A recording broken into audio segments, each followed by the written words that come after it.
Cela a été une bêtise de ces gens. Et la conséquence est que maintenant, nous avons accès à tous ces dossiers. Nous avons épluché le dossier d'Endermonde à 12 reprises. Nous avons examiné à fond les listes saisies.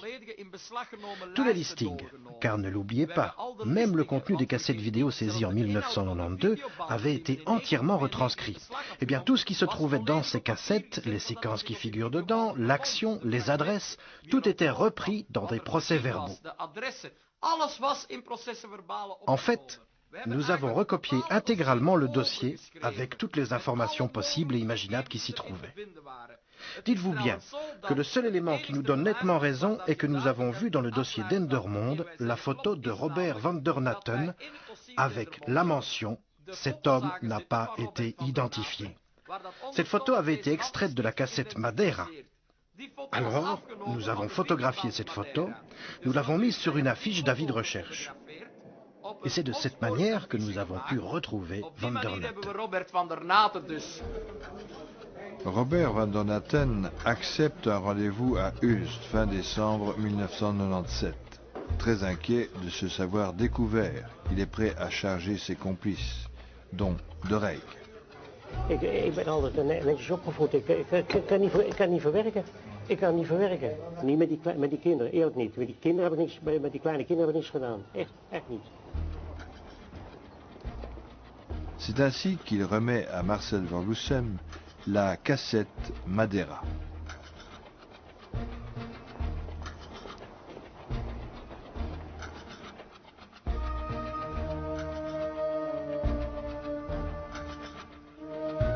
Avec la cassette Madeira, il y avait d'autres cassettes, dont une montrée un jeune garçon qu'un policier de Rotterdam n'a pas hésité à rapprocher de la photo d'un adolescent disparu à Berlin en juillet 1993. Cet adolescent s'appelait Manuel Schadwald.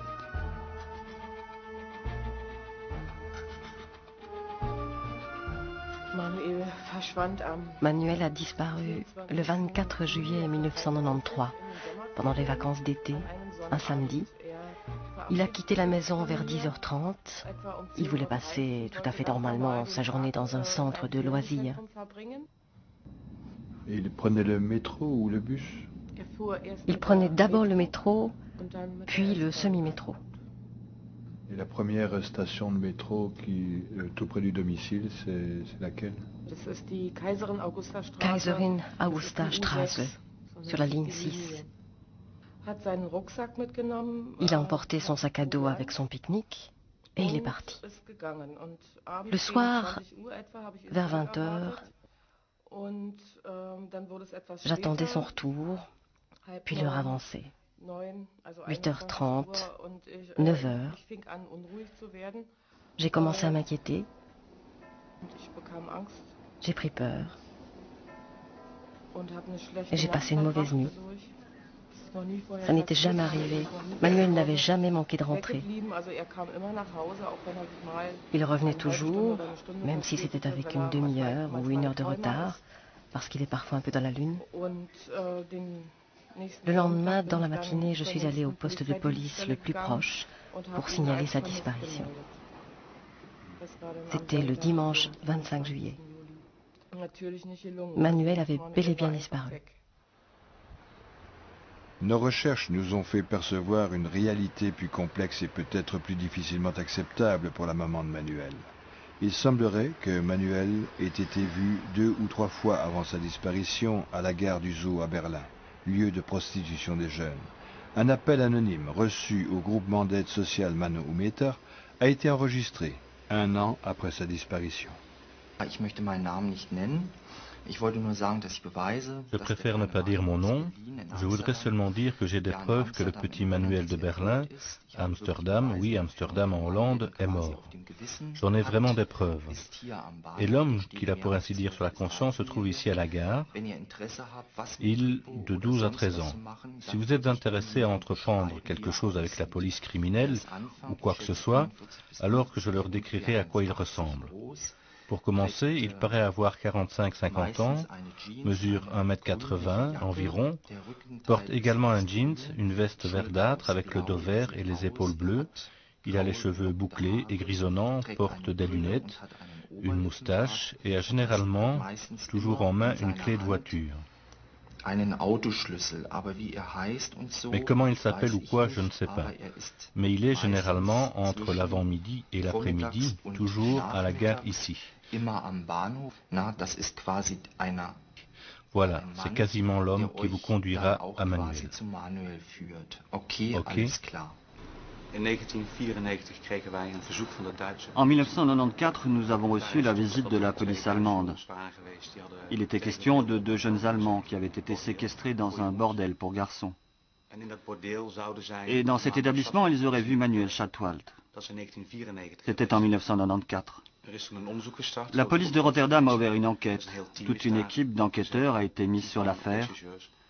Plus tard, en cours d'enquête, 2 boîtes ont été fermées.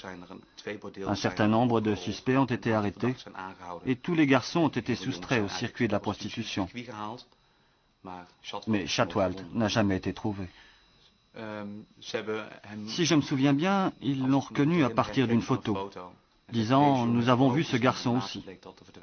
Il est apparu plus tard que c'était Manuel Chatwald. Est-ce que ces bars appartiennent bien à un monsieur qui s'appelle Glandorf? Un des 2, oui. L'autre, non. Lorsque nous avons fermé les boîtes, on a retiré de ces clubs de nombreux garçons mineurs de moins de 18 ans. Et il a été condamné pour divers faits punissables, entre autres traite d'êtres humains, débauche avec des garçons mineurs de moins de 16 ans et occupation au travail de garçons de moins de 18 ans dans un bordel. Met Lothar. Hey, ik heb nog een verrassing voor je. Eentje van 12. Hier komt-ie. Hallo schatje, ik ga morgen een lekker afspraakje met je maken. Tot morgen. Dus je hoort het. Ik zit hier zomaar wat te vertellen. Het is echt iets voor jou. Hé, gauw bellen, hè? Dag. Selon les journalistes de l'émission Network de la chaîne hollandaise Avro, qui ont pu consulter le journal de la police de Rotterdam, Manuel a été vu par des observateurs travaillant pour la police en compagnie de Lothar Glandorf entrant dans un bar shawarma. C'était la nuit du 19 septembre 1994. Berlin-Rotterdam. Le trafic d'enfants depuis l'Allemagne et même depuis la Pologne vers la Hollande est confirmé par un témoin berlinois du nom de Gutjes qui, dans une déclaration signée au journal Berliner Morgenpost, avouait que lui-même y avait été impliqué entre 90 et 93.